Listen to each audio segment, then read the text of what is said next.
Hey guys, in this video we're going to be doing a review of the Samsung Galaxy Mega 6.3.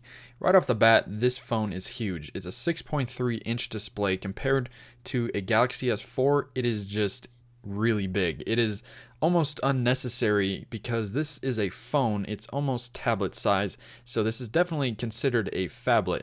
Now, they decided to keep a lot of the design elements the same. Everything on this phone is pretty much an exact duplicate of the previous Galaxy devices. The speaker on the back, the buttons on the front, the removable backplate, the camera up top, everything just looks like a Galaxy device. They really wanted to keep the same design for all of their different screen sizes with their phones. Software is no exception when it comes to keeping the same design elements with the Galaxy devices. It's running TouchWiz on top of Android 4.2.2 Jelly Bean, and the best part about a huge display like this is the multi-window. Now the bad part is this display is only 720p, it's not 1080p, and the specs are really not that great. But we'll get into that a little bit later. For now, the screen real estate is really what shines. You can fit a lot of this stuff on screen at once. I can see the market for where people would want a huge display like this, even if they rarely use the phone for actual phone calls and texting people, but it's still there just in case they might want it. Going back to specs now, this phone is running Android 4.2.2 Jelly Bean. Hopefully the 4.3 update comes along soon, but it does have a 6.3-inch display, a dual-core processor, 1.5 gigabytes of RAM, and a decent camera. Now running Quadrant, it doesn't score very high, and with all of these benchmarks, it doesn't really score very high. The next test here we're running, and you can see the frames per second are definitely low.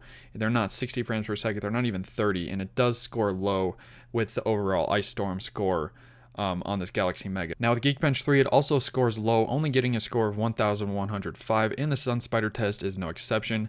It gets around 1,021 milliseconds with JavaScript. Camera software on this Galaxy Mega is, again, exactly the same as previous Galaxy devices, but the camera is really what we want to look at. So let's go ahead and take a look at what some of the shots in some of the video look like on this Galaxy Mega.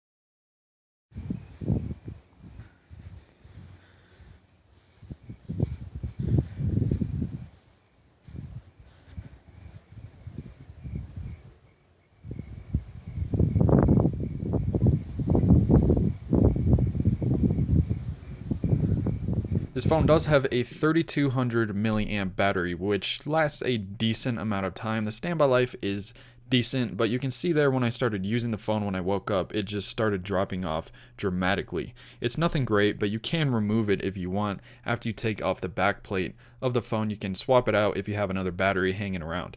So how is the phone just generally using it without worrying about specs all the time? Well, it's pretty laggy. It's not the best spec device, and it really does show. Now, TouchWiz in general is pretty laggy in my opinion, but this phone really isn't geared towards just going for all-out specs. It's really geared to somebody who wants a big display and they can make phone calls with it. And for $150, you can buy this on contract with a 2-year contract, and you can have this phone, so it's not really that expensive. But I guess you do get what you pay for. You get a nice display, and you get a Samsung device if you want that. Anyways, guys, I hope you enjoyed this review. Tell me what you think of this phone down in the comment section below, and I will leave a link to this phone down below the like button in the description of this video. I hope you guys enjoyed again, and I'll see you all in the next one.